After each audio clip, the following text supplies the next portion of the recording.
The German sportsman who received most world attention was their heavyweight boxer, Max Schmeling. At first, Schmeling showed no interest in politics. And the Nazis complained that he was demeaning the white race when he agreed to fight the 22-year-old Joe Louis, the brown bomber, the leading American heavyweight. Say, man, did you finally arrive? Hey, let's go, Joe! He's nothing doing but the so-and-so. Let's go, Joe Louis had done much to overcome the racial discrimination in American boxing. By 1936, he'd defeated every serious heavyweight contender except Schmeling.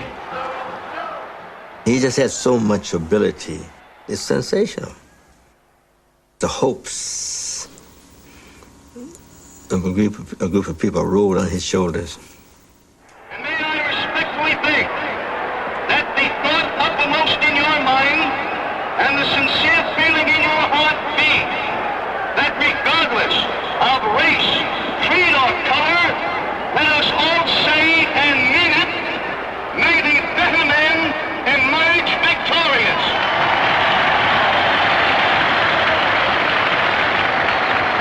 The build-up for the Louis-Schmeling fight took it beyond boxing. And they're still out there in the center of the ring, Schmeling backing away cautiously, waiting for some opening that he wants.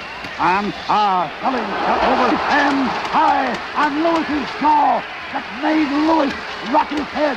Schmeling has sent Lewis down. Lewis is down.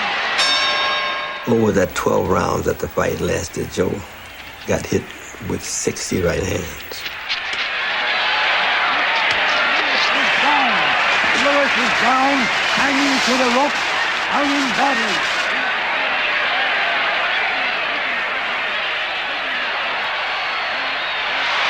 The fight is over. The fight is over, and Schmeling is the winner. That was one of the saddest days in this country I've ever seen. It was like a great president had died. The people just couldn't believe it. Just couldn't believe it.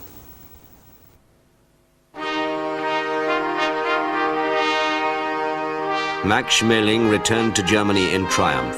Homeward the Hindenburg, Max Schmeling, and this address of welcome hails him in the name of the German people. Deutschen Volkes in Amerika gekämpft haben. The Nazis now embraced him as one of their own.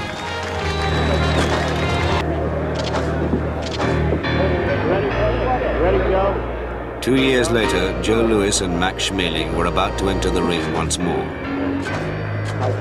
All of the forces that defined 20th century sport, promotion, money, nationalism, and propaganda, now came together in a single event.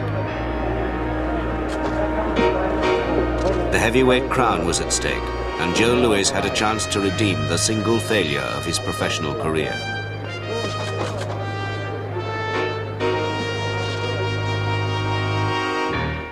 Beyond the ring, the stakes were even higher. Hitler had started on the road to war in Europe. To many, Schmeling seemed a potent symbol of Nazi aggression. To followers in the United States, it now mattered more that Louis was American than that he was black. It was a new and great feeling. He was the representative of all America. All America. In June 1938, millions of people in America and Europe were riveted to the drama unfolding in New York. Ladies and gentlemen, here is the biggest show on earth. Joe Louis, the world's heavyweight champion, versus Max Schmeling, Germany's contender. Broadcast by Buick, direct from the ringside of the Yankee Stadium, New York City. The commentators, Clem McCarthy and Ed Torgerson.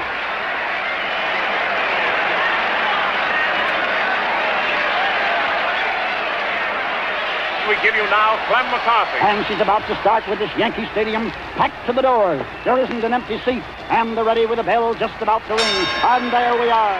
Joe Louis is in the center of the ring. Max swing around him. Joe Louis left kick with two straight lefts to the chin. Both of them light shot as the men clinch, and Louis missed with a left swing, but in close, got up a hard right uppercut.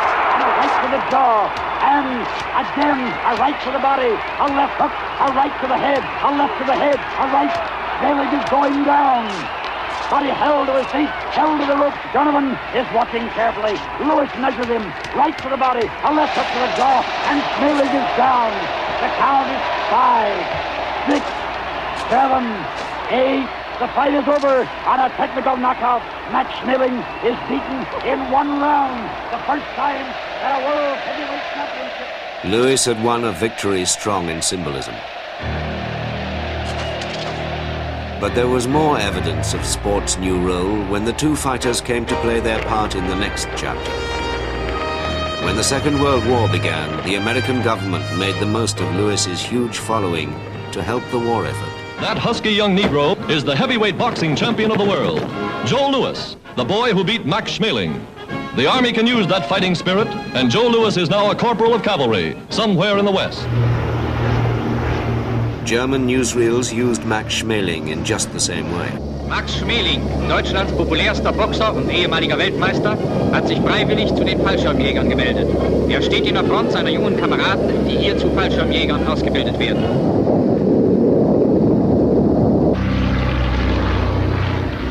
For the duration, the war provided all the real-life conflict and drama people could handle.